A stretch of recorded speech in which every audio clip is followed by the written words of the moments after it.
Hello बच्चा party, कैसे हैं आप सब। आई होप आप सभी अच्छे होंगे, आपकी पढ़ाई भी बहुत ही बढ़िया चल रही होगी। प्रीवियस वीडियो में हमने जाना था कि प्रोटीन किस तरह से फॉर्म होता है, प्रोटीन की स्ट्रक्चर कैसी होती है ना। Primary, secondary, tertiary and quaternary structure के बारे में हमने पिछले वीडियो में बहुत ही बढ़िया तरीके से डिस्कस किया था।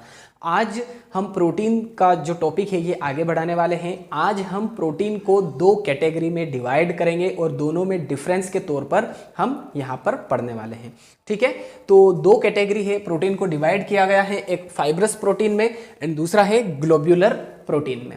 ठीक है, अब नाम देखिए, आप नाम से ही क्लियर हो जाएगा। फाइब्रस प्रोटीन यानी कि इनकी स्ट्रक्चर जो होती है ये थ्रेड जैसे होते हैं, फाइबर के जैसे होते हैं, है ना। फाइब्रस प्रोटीन यानी कि फाइबर जैसे, और ग्लोब्यूलर प्रोटीन यानी कि इनकी साइज क्या होती है, स्फेरिकल होती है, गोल गोल होती है, ग्लोब्यूलर प्रोटीन्स। ठीक है, और एक बात मैं आपको ये बता दूं कि दोनों ही जो प्रोटीन्स होते हैं, ग्लोब्यूलर एंड फाइब्रस प्रोटीन्स, दोनों ही बहुत ज़्यादा इंपॉर्टेंट होते हैं हमारी बॉडी के लिए। हमारी बॉडी में दोनों टाइप के जो प्रोटीन्स हैं, जो आज हम पढ़ने वाले हैं, दोनों प्रोटीन ये हमारी बॉडी में पाए जाते हैं। ठीक है, और आपकी एनसीईआरटी का भी ये क्वेश्चन है, शायद 14.15 होगा, मैं आपको देखकर बताता हूँ। हाँ बिल्कुल, 14 मैं यहाँ पर लिख देता हूँ, 14.15 वाला एक्सरसाइज क्वेश्चन है। ठीक है, 14.15 क्वेश्चन है एक्सरसाइज, तो बहुत ज़्यादा इंपॉर्टेंट है गाइज। ठीक है, जो डिफरेंस होते हैं बहुत ज़्यादा इंपॉर्टेंट होते हैं। तो चलिए, फाइब्रस प्रोटीन में क्या लिखा है देखते हैं। When the polypeptide chains run parallel, या साइड बाय साइड भी हम कह सकते हैं। ठीक है, run parallel and are held together by hydrogen bonds and disulphide bonds, then fibrous proteins are formed. ठीक है, फाइब्रस प्रोटीन का फॉर्मेशन कैसे होता है, जब जो पॉलीपेप्टाइड चेन है वो एक दूसरे के साइड बाय साइड, है ना, यानी कि पैरेलल अटैच होती है या पैरेलल आकर के जुड़ जाती है, तो ये जो फाइब्रस प्रोटीन है उनका फॉर्मेशन होता है। और यहाँ पर जो पॉलीपेप्टाइड चेन्स होती हैं वो किसके थ्रू स्टेबल होती हैं, यहाँ पर जो अट्रैक्शन फोर्स होता है वो कौन सा होता है, डाइसल्फाइड बॉन्ड्स होता है या फिर हाइड्रोजन बॉन्ड्स होता है। ठीक है, हाइड्रोजन बॉन्ड्स या डाइसल्फाइड बॉन्ड्स के थ्रू एक दूसरे से कनेक्ट रहती है ना, और साइड बाय साइड यानी कि पैरेलल अटैच रहती है पॉलीपेप्टाइड चेन्स। ठीक है, चलिए ग्लोब्यूलर प्रोटीन में क्या लिखा, globular proteins are formed when the polypeptide chains coil and acquire a spherical shape. ठीक है, ग्लोब्यूलर प्रोटीन का फॉर्मेशन कैसे होता है, जब जो पॉलीपेप्टाइड चेन है वो कॉइल हो जाती है। हमने पढ़ा है कॉइलिंग किस तरह से होती है, 1 degree, 2 degree, 3 degree and 4 degree proteins में। ठीक है, तो यहाँ पर पॉलीपेप्टाइड चेन जो है वो कॉइल होना स्टार्ट हो जाती है, कॉइल होने लगती है और स्फेरिकल शेप अक्वायर कर लेती है, स्फेरिकल शेप बना लेती है। ठीक है, तो स्फेरिकल शेप के कारण ही इसे ग्लोब्यूलर प्रोटीन कहते हैं हम। ठीक है, अब अगर इसको स्लाइड में आपको देखना है, मैं आपको यहाँ पर स्लाइड भी बता देता हूँ। आप यहाँ पर स्लाइड में देख सकते हैं कि जो फाइब्रस प्रोटीन है वो कुछ इस तरह से यहाँ पर दिख रही है आपको, इस तरह से यहाँ पर पैरेलली अटैच है ना। आप डायग्राम में भी यहाँ पर स्लाइड में भी देख सकते हैं। और जो ग्लोब्यूलर प्रोटीन है वो कुछ इस तरह से गुत्थम गुत्था हो रही है, गोल आकृति बन रही है इसकी, इस तरह से, है ना। स्लाइड में आप देखेंगे तो यहाँ पर फर्स्ट पॉइंट आई होप आपको अच्छे से क्लियर है, फाइब्रस प्रोटीन का और ग्लोब्यूलर प्रोटीन का। नेक्स्ट लिखा है, दे हैव थ्रेड और फाइबर लाइक स्ट्रक्चर, है ना। जो फाइब्रस प्रोटीन है मैंने पहले ही आपको क्लियर कर दिया है कि थ्रेड जैसी या फाइबर जैसी स्ट्रक्चर होती है इनकी। ठीक है, ग्लोब्यूलर प्रोटीन में लिखा है, they have 3 dimensional coiled ball like structure, है ना। जो ग्लोब्यूलर प्रोटीन है उनकी स्ट्रक्चर कैसी होती है, 3 डायमेंशनल होती है, ये 3 डायमेंशनल स्ट्रक्चर होती है ना। और कोइल्ड बॉल लाइक स्ट्रक्चर होती है ना, पूरी तरह से कोइल्ड हो जाएंगी, गुत्थम गुत्था हो जाएगी पूरी तरह से, और बॉल लाइक स्ट्रक्चर बनाती है।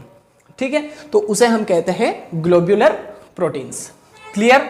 थर्ड पॉइंट लिखा है, these are generally insoluble in water, बहुत ज्यादा इंपॉर्टेंट है ना। फाइब्रस प्रोटीन इनसोल्यूबल होते हैं, वाटर में सोल्यूबल नहीं होते हैं, वाटर में घुलते नहीं हैं। ठीक है, चलिए अब यहां पर क्या लिखा है, देयर नहीं है, ये दीज है। ठीक है, सॉरी मिस्टेक हो गई, these are usually soluble in water. ठीक है।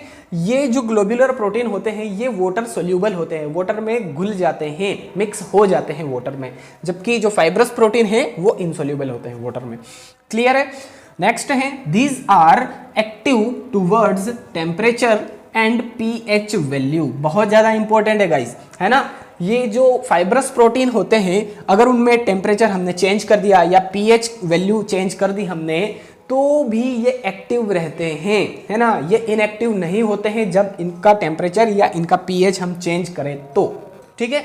बट ग्लोब्यूलर में क्या लिखा है, these are inactive towards temperature and pH value. PH value अगर हम चेंज कर दे या फिर टेम्परेचर चेंज कर दें हम ग्लोब्यूलर प्रोटीन्स का तो ये इनएक्टिव हो जाते हैं, यानी कि मतलब जो इनका वर्क है, जो फंक्शन है वो फंक्शन करना ये बंद कर देते हैं या फंक्शन धीमी गति से करते हैं, स्लोली करते हैं, ठीक है। तो क्लियर है। और ये वाला जो फोर्थ पॉइंट है ये हम नेक्स्ट वीडियो में भी डिस्कस करने वाले हैं। जब हम टेम्परेचर चेंज कर दे प्रोटीन्स का, जब हम पीएच वैल्यू चेंज कर दे प्रोटीन्स की तो क्या होगा, प्रोटीन पर क्या इफेक्ट होगा, ये हम नेक्स्ट वीडियो में देखने वाले हैं। बहुत ज़्यादा इंपॉर्टेंट है गाइज वो वीडियो भी आपके लिए, है ना। क्योंकि ये जो टॉपिक है ना, टेम्परेचर चेंज कर दिया, पीएच वैल्यू चेंज कर दी, है ना, मेटल से रिएक्शन हो गई प्रोटीन की या एसिड सोल्ट बेस से रिएक्शन हो गई तो क्या होगा, तो ये नेक्स्ट वीडियो हम देखने वाले हैं। और ये आपकी एनसीईआरटी का क्वेश्चन भी है ना। नेक्स्ट वीडियो जो है ये बहुत ज़्यादा इंपॉर्टेंट है, ठीक है।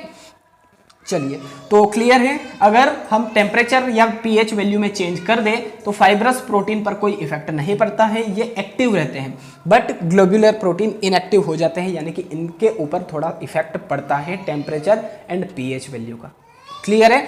और लास्ट है एग्जाम्पल। एग्जाम्पल जो है वो एग्जाम में पूछे जाते हैं, है ना, तो ध्यान दीजिएगा। फाइब्रस प्रोटीन के एग्जाम्पल क्या है, केराटिन, मायोसिन, कोलाजन, ठीक है। अब केराटिन जो होता है ना ये हमारे बालों में, नाखूनों में, है ना, हेयर्स में, नाखून में जो एनिमल्स होते हैं उनके जो सिंग होते हैं, हॉर्न्स जिनको कहते हैं इंग्लिश में, है ना, तो उनमें केराटिन होता है, ठीक है। याद रखिएगा केराटिन किस में होता है, हेयर्स में, नेल्स में, और जो हॉर्न्स होते हैं, है ना, जानवरों के, एनिमल्स के, उनमें केराटिन होता है। मायोसिन इसी तरह से जो हमारी मसल्स होती है ना, मसल्स के लिए बहुत ज़्यादा इंपॉर्टेंट होता है, मसल्स को स्ट्रेंथ या स्ट्रॉन्ग बनाता है मायोसिन, ठीक है।